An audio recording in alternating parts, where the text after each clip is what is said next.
বিয়েটা হয়েছিল আমার দিদির, কিন্তু আমার মনে হচ্ছিল আমি মনে হয় বিয়েটা করছি, কারণ বড় বোনের বিয়ে বলে কথা, অনেক কাজের প্রেশার ছিল আমার উপর। So hello everyone, this is me Maisha Chakma, welcome to my new video and জুজু ফাতরুতুরু। সবাইকে নমস্কার, আশা করছি সবাই ভালো আছো। শুরুতেই বলে দিচ্ছি আজকের ভিডিওটা একটু লং হতে যাচ্ছে, তাই তোমাদের কাছে আমার রিকোয়েস্ট থাকবে তোমরা যেন পুরো ভিডিওটা ধৈর্য নিয়ে দেখো। তো দিদির বিয়েটা হয়েছিল 14 ফেব্রুয়ারিতে, মানে বিশ্ব ভালোবাসা দিবসের দিনে। ভালোবাসা দিবসের শুভ একটা কাজ, শুভ পরিণয়। যেদিন সবাই ভালোবাসা দিবস পালন করবে সেদিন দিদি আর দুলাভাই পালন করবে তাদের বিবাহ বার্ষিকী। বরযাত্রীরা আসার আগেই দিদি তার মেকআপের কাজটা কমপ্লিট করে ফেলে। তো সকাল 11টার দিকে বরযাত্রীরা আমাদের এখানে পৌঁছায়। এখানে কিন্তু যারা বউ নিতে যায় তাদের অবশ্যই বেজোর হয়ে যেতে হয়, তারপর বউকে সাথে নিয়ে তারা জোড়া হয়ে ফিরবে। এটাই আমাদের চাকমা কালচারের নিয়ম। বরযাত্রীরা পৌঁছানোর পর সবাইকে নাস্তা দেওয়া হয়। কেউ বাড়ির ভিতরে বসেছিল, আবার কেউ বাইরে প্যানেলের মধ্যে বসেছিল, কারণ এতজন মানুষের বাড়ির ভিতরে জায়গা হবে না, এটাই স্বাভাবিক। তো ফুরবারিং এর সাথে আই হোপ তোমরা অনেকেই পরিচিত, তারপর আমি আরেকবার তোমাদের সাথে পরিচয় করিয়ে দিচ্ছি। এই ফুরবারিংটা সাধারণত বাঁশের বেত দিয়ে বানানো হয়, অনেক সুন্দর ফুল তুলে এটা বুনন করা হয়। তো এটার ভিতরে করে কনের জন্য কনের সাজগোজের জিনিসপত্রগুলো নিয়ে আসা হয়। একটা কুলার উপর কনের পিনন, খাদি, তারপর অর্নামেন্টস, বিশেষ করে আংটি জোড়াতা, তারপর তুলা, চাল, এগুলা নিয়ে বিয়ে বাড়িতে উপস্থিত সবার থেকে আশীর্বাদ নেওয়া হয়। আর এই কাজটা যে করে থাকে, আমাদের চাকমা ভাষায় তাকে বলা হয় সামালা অথবা সামলক। আবার সামালার কাজটা যিনি করে থাকেন তিনি কিন্তু নতুন জামাইয়ের দুলাভাই অথবা খুব কাছের বন্ধু হয়ে থাকেন। সবার থেকে আশীর্বাদ নেওয়ার পর সেই জিনিসপত্রগুলো দিয়ে কনেকে সাজানো হয়। তো এখানে আরেকটা মেইন কাজ হচ্ছে কনেকে তার বাপের বাড়ি থেকে 12টার আগে মাস্ট বি নামিয়ে নিতে হয়। এটা আমাদের চাকমা কালচারের নিয়ম। দিদিকেও নামানো হয়েছিল নিয়ম মেনে, তারপর আবার নিয়ম মেনে জেঠিমা দিদিকে মিষ্টি মুখ করিয়ে পানি খাইয়ে আবার বাড়িতে নিমন্ত্রণ করে তুলে নেয় বিয়ের আগের দিন থেকে। তারপর বিয়ের 4 দিন আমি দিদির সাথেই ছিলাম।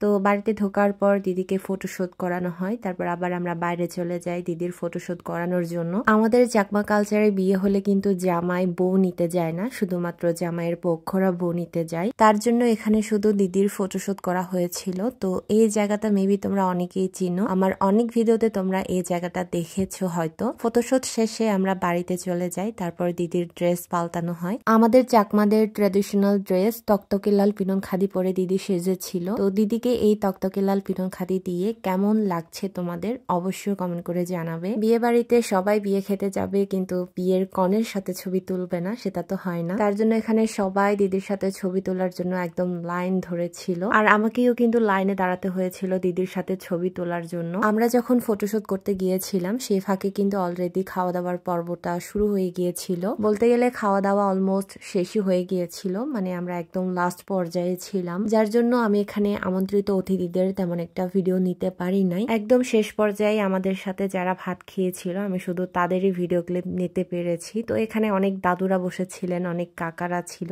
অনেক জেঠুরা ছিল, মানে এখানে যারা যারা ছিল সবাই আমাদের গ্রামের লোকজন। তারপর আমি, জেঠিমা, দিদি, আমরা একদম লাস্টে খেয়েছিলাম। আর বরাবরের মতোই আমাদের বাগাছড়ি গ্রামের বাবুর্চিদের খাবার দাবার গুলো কিন্তু জাস্ট অসাধারণ ছিল। সবার খাওয়া দাওয়া শেষে বিকাল 3টা কি 4টা বেজেছিল, তখন দিদিকে নিয়ে যাওয়ার জন্য দিদিকে যারা নিতে এসেছিল, মানে বর পক্ষরা আর কি, আর আমাদের কনে পক্ষ সবাই মিলে দিদিকে বিদায় দেওয়া হয়। এখানে দিদির আশীর্বাদ নেওয়া হয়। তোমরা দেখতে পাচ্ছ দিদি আর জেঠিমা অনেক কান্নাকাটি করছিল, আর শুধু জেঠিমা দিদি না, এখানে সবাই অনেক কান্নাকাটি করেছিল।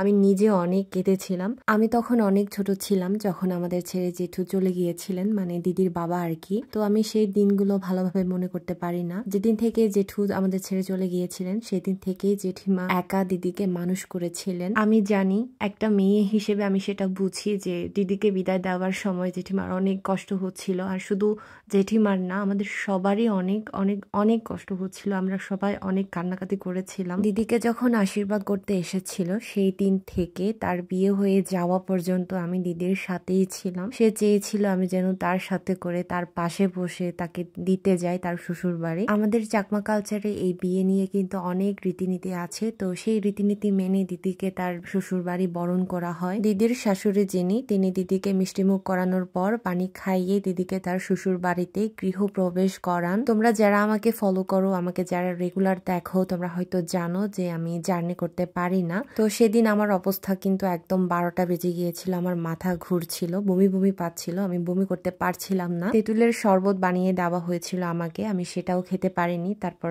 চা নাস্তা মানে কোনো কিছুই আমি খেতে পারিনি, অনেকক্ষণ লেগেছিল আমার ঠিক হতে। অন্যদিকে বিয়ের জন্য দিদিকে লাল কালো পিনন খাদি পরা হয়েছিল, যেটা পরার পর দিদিকে অনেক প্রিটি লাগছিল। তোমরা দেখতে পাচ্ছ খুবই সুন্দর লাগছে দিদিকে। আমাদের চাকমাদের ট্র্যাডিশনাল পিনন খাদি, ট্র্যাডিশনাল গহনা সব মিলিয়ে দিদিকে কিন্তু খুবই সুন্দর লাগছিল সেদিন। তো সেদিন হচ্ছে বিয়ে এভাবে সম্পন্ন হয়, আন্টি বদল করে, মালা বদল করে। তারপর এই যে এটা হচ্ছে মেন কাজ, যেটাকে আমরা সুমলং বলি। আর এই কাজগুলো কিন্তু সামালাই করে থাকেন। তো দিদি আর জামাইবাবুকে তোমাদের কেমন লাগছে অবশ্যই কমেন্ট করে জানাবে। বিয়ে শেষ করার পর আমরা চলে যাই রাতের খাবার খেতে। তারপর রাতের খাবার শেষ করে আবার চলে যাই দিদি জামাইবাবুর ফটোশুট করার জন্য। এখানে সুন্দর সুন্দর ছবি তোলা হয়, ছবিগুলো আপলোড করা হলে আমি অবশ্যই আমার পেজ থেকে শেয়ার করে দিব, তোমরা সেখানে দেখতে পারবে। তো এটা হচ্ছে 15 তারিখের সকালবেলা জামাইবাবুদের বাড়ি, আর জামাইবাবুদের বাড়ির উঠোন তোমরা দেখতে পাচ্ছ। আর এখানে খাওয়া দাওয়ার জন্য বিরাট একটা প্যানেলের ব্যবস্থা করা হয়েছে, যেটা আমি রাতে তোমাদের দেখাতে পারিনি। তারপর চলে গিয়েছিলাম যেখানে তারা রান্নাবান্নার কাজগুলো করছিল। সেখানে যাওয়ার পর আমার কয়েলদার সাথে দেখা হয়। চুলার সামনে কলাপাতার উপর ভাত বেড়ে দেওয়া আছে। সে আমাকে এটাই বোঝাচ্ছিল যে এভাবে মা লক্ষ্মীকে ভাত দিলে যা রান্না হচ্ছে সেই ভাত তরকারিগুলো যেন